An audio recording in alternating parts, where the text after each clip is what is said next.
ओम श्री विष्णुवे नमः। जय श्री कृष्ण मित्रों, राधे राधे। आज की वीडियो में माघ माह के महात्म्य के 11वें अध्याय और 12वें अध्याय की कथा का श्रवण करेंगे। पिछली कथा में आपने 10वें अध्याय की कथा श्रवण की और उसमें आपने पाप की रक्षा की कथा के बारे में श्रवण किया था। यमदूत ने क्या कहा। आज की वीडियो में शालिग्राम की महिमा और उसके बाद 12वें अध्याय का श्रवण करेंगे, जिसमें एकादशी व्रत की महिमा का बखान किया गया है। तो आज एकादशी भी है, बहुत ही पुण्य पवित्र दिन है। चलिए कथा आरंभ करते हैं। बोलिए गणपति गजानंद महाराज की जय, श्री हरि विष्णु भगवान की जय।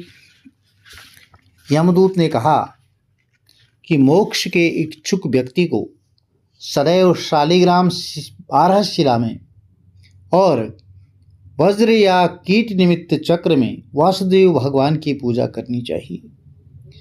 उसके पूजन से जो फल प्राप्त होता है वह सुनाता हूँ। हे वैश्य, जो पूजन सब पापों को नष्ट करने वाला और पुण्यदायक होता है, सबको मुक्ति प्रदान करने वाला होता है, तो मनुष्य प्रतिदिन 10,000 राजसूय यज्ञ का फल और अग्निहोत्र करके जो है समुद्र सहित पृथ्वी के दान करने के बराबर का फल प्राप्त कर लेता है। देवता आदि अच्युत निर्गुण ब्रह्म को सब प्रणाम करते हैं, उसका फल मिलता है। अत्यंत पापी, अकर्मण्य और अनधिकारी यमलोक में नहीं जाते। स्वर्ण कमल युक्त 12 करोड़ शिवलिंग को बाहर कल्प पूजने का फल एक दिन में ही होता है।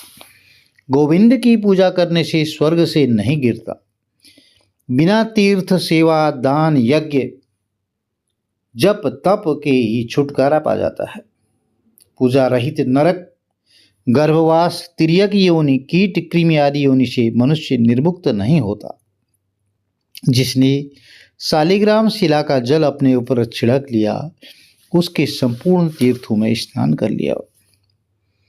सद्य कल्याण कर देने वाली गंगा जी, गोदावरी और रेवा नदी संपूर्ण शालिग्राम शिला के जल में रहा करते हैं। काम, क्रोध तथा लोभ से व्याप्त भी अधम पुरुष अनेक प्रकार के नैवेद्य, फूल, धूप, दीप, चंदन, गीत, बाजे, स्तोत्र आदि से शालिग्राम शिला की पूजा कलयुग में भक्तिभाव से करता है। वह 1000 कोटि कल्प तथा अभिमान से छूट करके भगवान हरि के पास रहकर चक्रवर्ती हो जाता है। जहाँ शालिग्राम शिला के रूप में भगवान केशव उपस्थित रहते हैं, वहाँ पर देवता, असुर, यज्ञ और 14 लोक निवास करते हैं। शालिग्राम शिला के सन्मुख श्राद्ध करने से पितर तृप्त होकर सैकड़ों कल्प तक स्वर्ग में निवास करते हैं।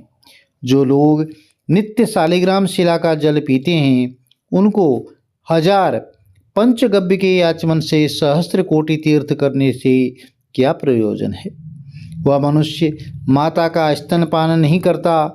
जहाँ पर शालिग्राम शिला हो, वहाँ से 3 योजन तक तीर्थ जानना चाहिए।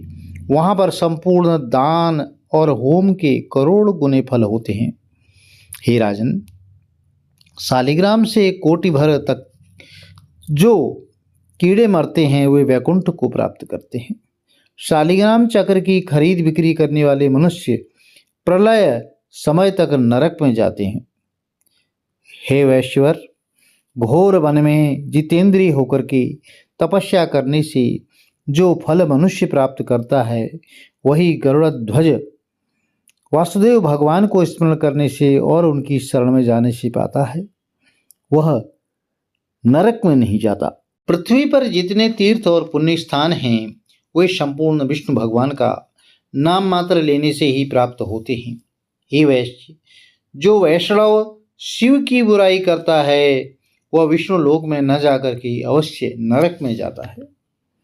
प्रिय भक्तजनों, यह 11वें अध्याय की कथा संपूर्ण हुई। अब 12वें अध्याय की कथा श्रवण करते हैं, जिसमें एकादशी व्रत की महिमा का बखान किया गया है। चलिए आरंभ करते हैं। बोले श्री हरि विष्णु भगवान की जय। तो यमदूत ने कहा, जो मनुष्य प्रसंगवश भी मास की दोनों एकादशियों को व्रत करता है, वह यम के दुखों को प्राप्त नहीं करता। तीनों लोकों में इसके समान कुछ शुद्ध आत्मा नहीं है।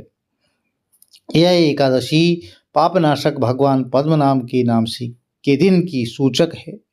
हे वैश्यवर, जब तक मनुष्य एकादशी उपवास नहीं करता तब तक उसके शरीर में पाप बने रहते हैं। हजारों अश्वमेध और सैकड़ों वाजपेयी यज्ञ एकादशी उपवास की 16वीं कला के भी समान नहीं है। हे वैश्य, 11 इंद्रियों से किए हुए मनुष्य के पाप एकादशी के दिन उपवास करने से मनुष्य संपूर्ण रूप से नष्ट हो जाते हैं और वह यमराज के अधीन नहीं होता। यह व्रत स्वर्ग और मोक्ष, आयुष्य और संतान को प्रदान करने वाला है। हे वैश्य, गंगा, गया, काशी, पुष्कर, कुरुक्षेत्र, यमुना और चंद्रभागा भी हरि भगवान के दिन के बराबर नहीं है। हरि दिन को उपवास करते और रात्रि में जागते रहकर पिता की, माता और पत्नी के कुलों के 10 पुरखे अवश्य उद्धार प्राप्त करते हैं। संसार से मुक्त होकर के विष्णु भगवान के लोक को जाते हैं। हे वैश्यवर, बाल, युवा, वृद्ध सभी पापी एकादशी के दिन उपवास करने वाले नरक में नहीं जाते। 3 रात्रि उपवास करके तथा तीर्थ में स्नान करके सोना, तिल और गौ का दान करने से मनुष्य स्वर्ग को प्राप्त करते हैं और ऐसा नहीं करने वाले सदैव दुखी रहते हैं। मैं तुमसे सूक्ष्म नरक वाले कैसे अलग रहने का धर्म कहता हूँ। मन, वचन और कर्मों से संपूर्ण प्राणियों से द्रोह न करना, इंद्रियों को वश में करना, दान देना, हरि की सेवा करना, नियम पूर्वक सभी वर्णाश्रम की क्रियाओं का पालन करना चाहिए। हे वैश्य, गरीब मनुष्य भी नित्य जूता, छाता, अन्न, मूल, फल, जल कुछ न कुछ अपनी शक्ति अनुसार दान देकर अपने दिन को सफल बनाता है। इस लोक में इस प्रकार का दान देने वाले मनुष्य अवश्य ही बार बार दीर्घायु और धनी होते हैं। इसीलिए बाल्यावस्था से ही धर्म करना चाहिए। मैंने तुमसे यह संपूर्ण वृत्तांत कह दिया, अब अधिक तुम क्या सुनना चाहते हो। तो प्रिय भक्तों, यह आज की वीडियो में 11वें 12वें अध्याय की कथा का श्रवण किया गया। यदि आपको कथा अच्छी लगी तो चैनल को लाइक करें, शेयर करें, सब्सक्राइब करें, साथ में बेल आइकन अवश्य प्रेस कर दें, जिससे आने वाली वीडियोज़ की नोटिफिकेशन आपको ठीक समय पर मिलते रहे। श्री हरि विष्णु भगवान का आशीर्वाद आपके परिवार में सदैव बना रहे। जय श्री कृष्ण। राधे राधे।